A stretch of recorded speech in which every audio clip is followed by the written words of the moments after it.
Bonjour à tous et bienvenue dans cette nouvelle vidéo. Alors on est parti pour Pankapu ou Pankapu, je ne sais pas vraiment comment on prononce.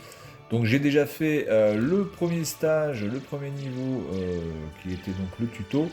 Donc on va être parti pour celui-ci, Crossways Garden. Alors c'est un platformer assez joli, temps de chargement très correct, vraiment pas très long.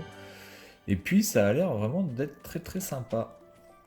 Donc on a la possibilité évidemment de parer, d'attaquer. Donc c'est pas simplement un platformer classique, hein. Je pense qu'il y a quand même...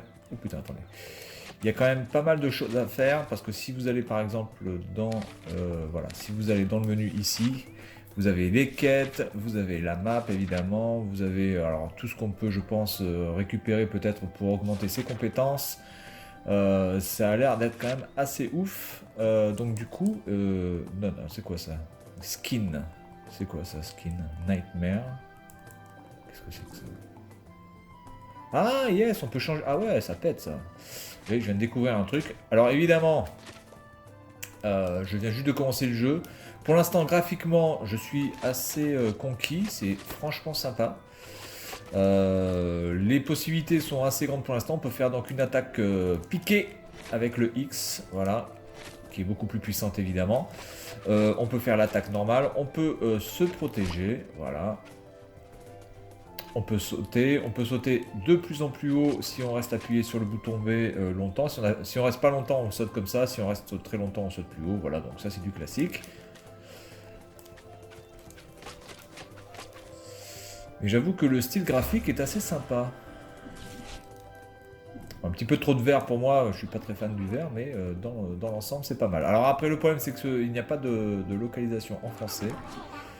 Unlucky.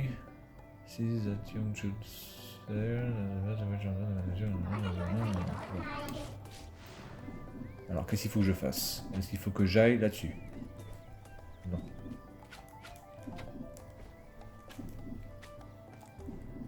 Donc là je peux rien faire. Il faudrait que j'aille là-haut, mais comment je peux y aller? Ah oui, d'accord. Donc on peut aller sur le second plan, pas mal. Merde. Oh la vache. La hitbox est très sensible, attention. Alors vous avez votre barre de vie qui est en haut à gauche, voilà. Là j'ai 3 carrés. Bon, on perd pas de carré directement dès qu'on est touché. On perd genre la moitié d'un carré, ou je sais pas quoi, ou genre le tiers, quoi. Donc on peut être touché plus de 3 fois. Après je pense que ça dépend évidemment des ennemis. En tout cas, le style graphique est sympa. Voilà. Alors le jeu fait environ 2 gigas avec la mise à jour. Voilà, 1 giga 50 pour la version base et 500 MO pour la mise à jour. Donc, grosse mise à jour qui a dû apporter quand même pas mal de trucs. Peut-être plus de fluidité, j'en sais rien. En tout cas, pour l'instant, le jeu est fluide. Pas trop à se plaindre à ce niveau-là. Alors, évidemment, là, au début, c'est assez répétitif parce que je pense que l'on pratique ce que l'on a appris dans le tutoriel, hein, c'est-à-dire les attaques de base, le saut, etc. Nanana.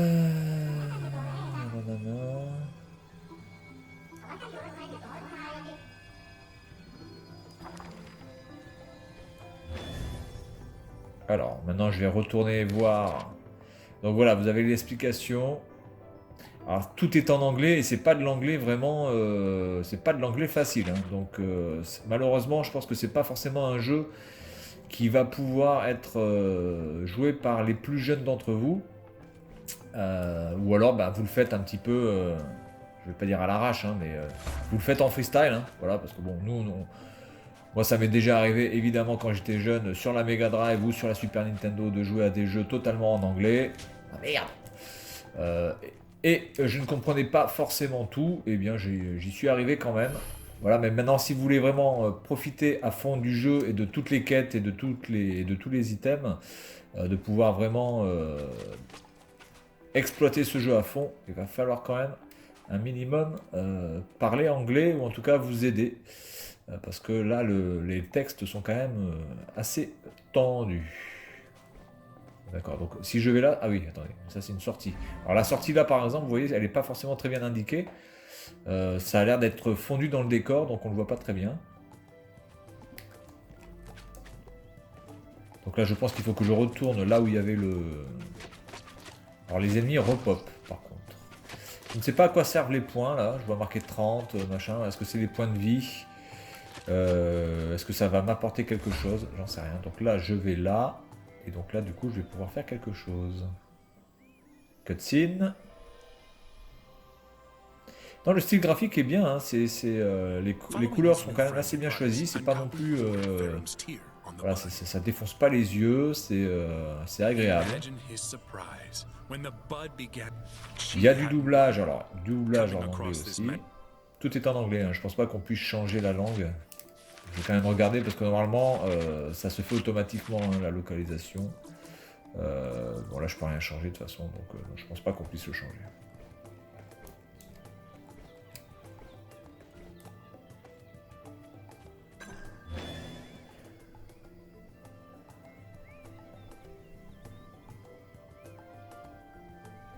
D'accord, donc quand je vais récupérer peut-être 4 comme ça, j'aurai un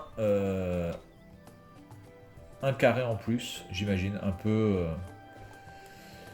comme ça peut exister parfois dans les Zelda, récupérer des points de vie en plus. Donc il y a un petit côté, enfin je vais pas dire qu'il y a un côté RPG, mais voilà, il y a un côté quand même, c'est pas simplement du platformer basique, hein, va falloir quand même... Alors attendez, là je peux pas y aller, voilà, là c'est bon.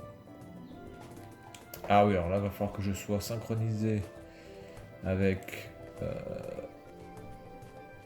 les picots, parce que sinon je vais mourir. Ah putain, pas du tout ça.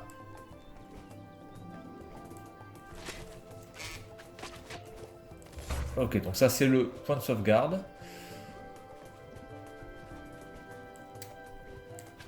Le checkpoint.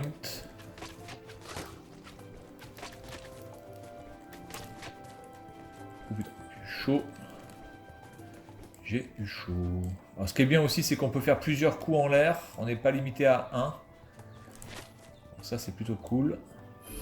Ok, j'ai récupéré un petit point de vie. Ouh là là, j'ai fait de la... Ouh là là, ouh là là. Il faut faire quand même attention, hein. On peut pas faire tout et n'importe quoi. Là, faut quand même bien regarder. Faut pas foncer tête baissée. Ok. En tout cas, ça se manipule bien. Les sauts se font de manière, j'ai envie de dire, intuitive. À ce niveau-là. Alors attendez, lui c'est un gros méchant. Qui me fait chier. Alors évidemment, il faut se protéger. Hein, mais, comme vous me connaissez, je ne suis pas quelqu'un qui aime se protéger. Voilà, donc là on a passé ce niveau-là. Ok. Donc on va faire l'autre niveau. Gravewood. Et puis on va s'arrêter là, je pense. Parce que j'ai pas trop envie de vous spoiler tous les niveaux. Même si je pense que le jeu risque d'être quand même assez long. Parce que vu le nombre de trucs qu'il y a à choper, à récupérer, à progresser. Alors je vais quand même regarder les skins là. Parce que juste pour... par curiosité. Donc là je suis en mode Nightmare. Il y a Dream, None.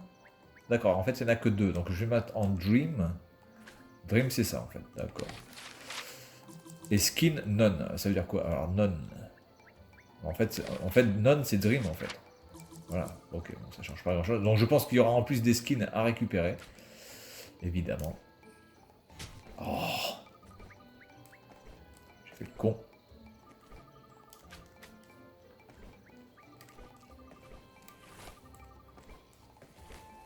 Vous pouvez voir quand même que les sauts se font de manière assez facile. L'inertie est bonne. Vraiment très intuitif. Alors je peux pas vraiment comparer le type de saut avec quelque chose que je connais, parce que bon, c'est pas du tout les sauts à la type d'un Mario ou d'un Sonic. Je dirais peut-être un peu comme un Rayman. C'est un peu le style Rayman. Même si dans Rayman, on pouvait pas forcément trop revenir en arrière quand on sautait. Du coup, attendez, mais là je peux sauter là? Oula, ça passe juste là les gars.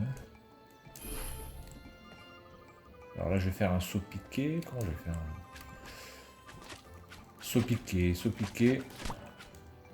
D'accord, donc là on peut les pousser par là, ça c'est cool. Ok, donc là, tac, tac.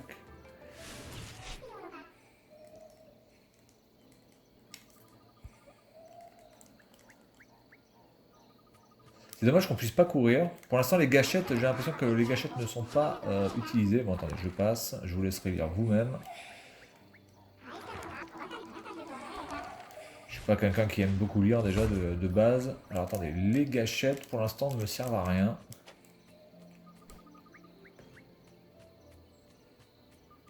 Oh, attendez. Par contre, c'est dommage qu'on ne puisse pas... Merde! C'est dommage qu'on ne puisse pas changer de plan directement en haut. Vous voyez, genre j'appuie sur bas avec le saut et ça me permet d'aller en bas.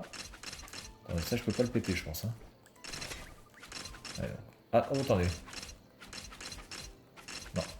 Ça, on peut pas le péter. Bien. Donc, on va aller par là. Et on va se protéger. Allez, on peut se protéger. Ah! Comment je peux le deviner, ça, putain?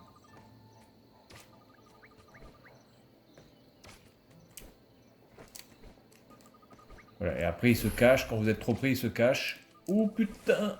La vache. Ah, putain. Donc ça, on peut pas les péter, par contre. C'est le problème.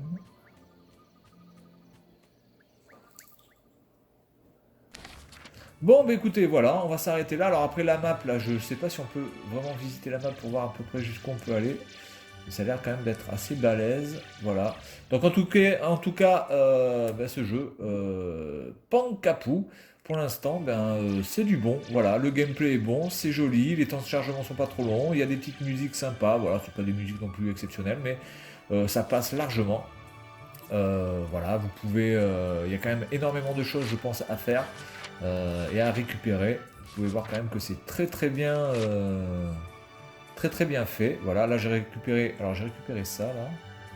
Par contre c'est shield block all frontal attack. Ok, bon ça d'accord. Très bien. Voilà, donc je pense que c'est vraiment un jeu qu'il faut faire à fond parce que je pense que c'est vraiment très intéressant. Et puis bon, je vais vous laisser découvrir par vous-même le reste de l'aventure. Voilà, donc c'est tout pour cette vidéo et puis moi je vous dis à la prochaine. Salut à tous.